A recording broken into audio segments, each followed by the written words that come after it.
Hare Krishna, Hare Krishna, Krishna Krishna, Hare Hare, Hare Rama, Hare Rama, Rama Rama, Hare Hare.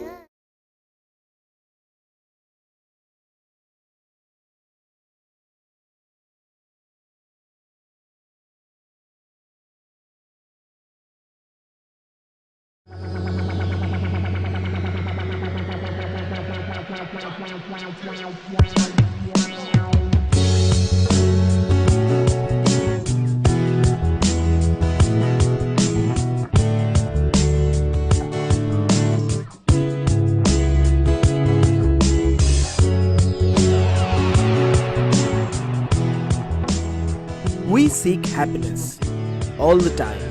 It's our nature. Ask anyone, anywhere. What is happiness? Family, friends, beauty, good health, security, a world at peace, the time and freedom to enjoy such life's pleasures. But how long does this happiness last for which we sacrifice so much? Perhaps a few moments, a few hours, maybe a few days. Then they are gone.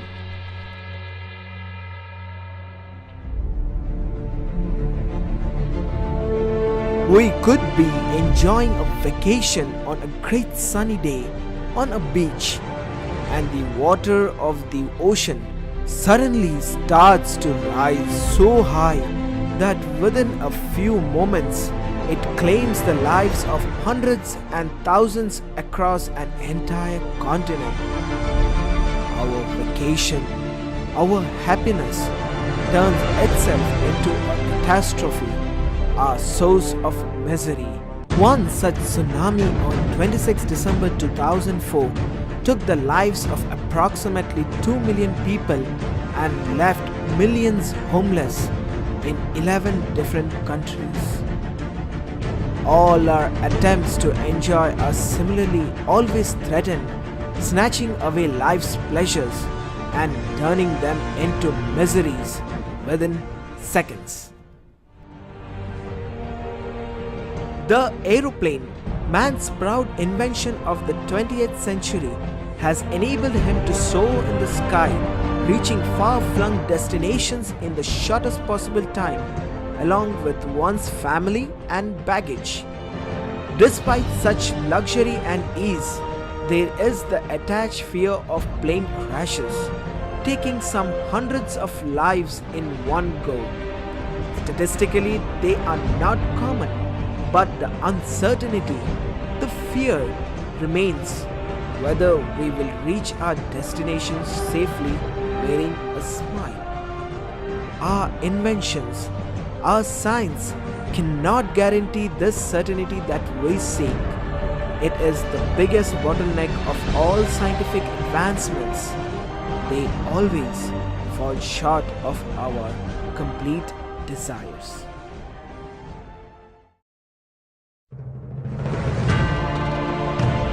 At present, war, fighting with deadly weapons, is going on in every corner of the world.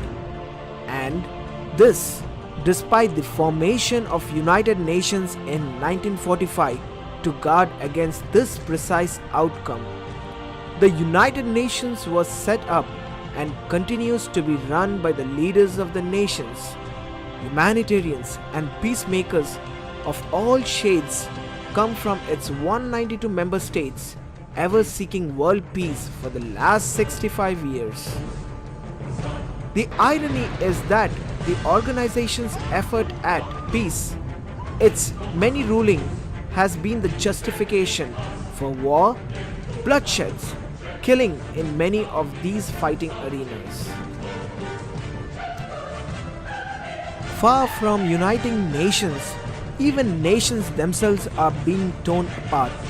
One kind of people of a certain race, culture, ideology, or professed religion are warring with another, some for land, power, and resources, and some for not even these.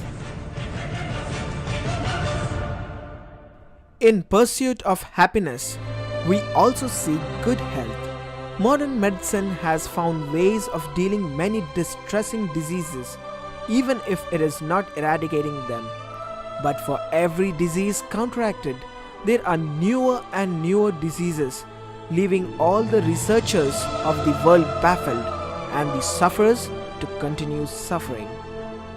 It is a sad indictment that, as with the United Nations, the demand for more doctors and hospitals and medicines is only increasing. Not at all the sign of succeeding against diseases.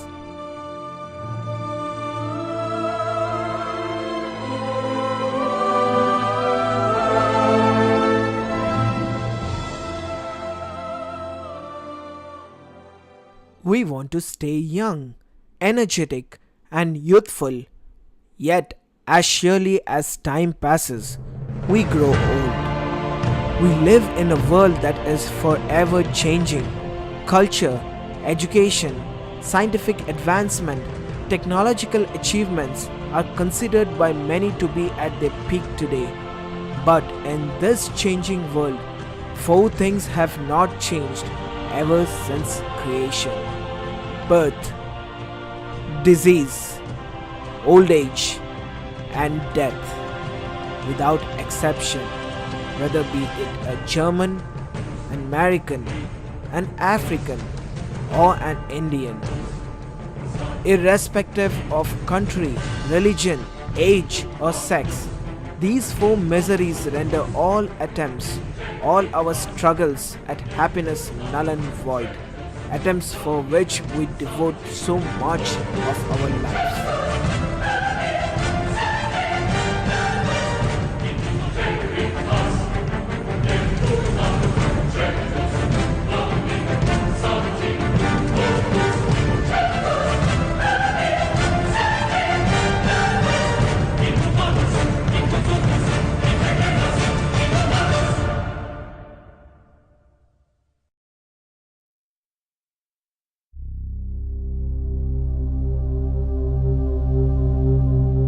Where have we gone wrong in the search for happiness? Why am I forced to suffer when all I want is happiness? Where did I come from? Where was I before my birth? Where will I go after my death? Who am I? ममैवांशो जीवलोके जीवभूतः सनातना मनश्शष्टानि इन्द्रियाणि प्रकृतिस्थानि कर्षति. Unlike the materialistic approach, the Vedic scriptures resolve the issue of happiness root and branch. They take us from the darkness to the light, from the temporary to the permanent, from the material to the spiritual, from the body to the soul. We are not the body that we see with our eyes. We are the soul or Atma, a spiritual part of the Supreme Lord Shri Krishna. Our identification with the body is false and ignorance of our spiritual identity. The continuous effort to satisfy our gross senses using our mind is itself the cause of all the sufferings in this world. Furthermore, material bodily pleasures cannot and do not satisfy the spiritual soul or the Atma. There are different processes to help us come to a practical realization of these supreme truths. One such process is Dhyana Yoga. It requires the yogi to abandon his house, go to the forest, and perform deep meditation for several thousands of years.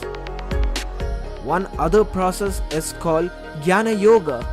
It requires the yogi to comprehend the full import of the Vedas through understanding of the Sanskrit language, logic, and grammar. Another process of yagna or fire sacrifice requires the use of qualified brahmanas who can chant the Vedic mantras perfectly. You will notice that these processes are not practical in our day-to-day life in the age in which we live, the age of Kali. If these processes are not practical, then how will we ever have spiritual realization? However, there is one process that is both recommended for Kali Yuga and is practical, scientific, and also very easy: to simply chant the holy names of the Supreme Lord. By this, one will both understand and experience his true spiritual identity far beyond the conception of this material body. This process is called Sankirtana. Hare Krishna, Krishna Krishna, Hare Hare, Hare Ram, Ram Ram, Hare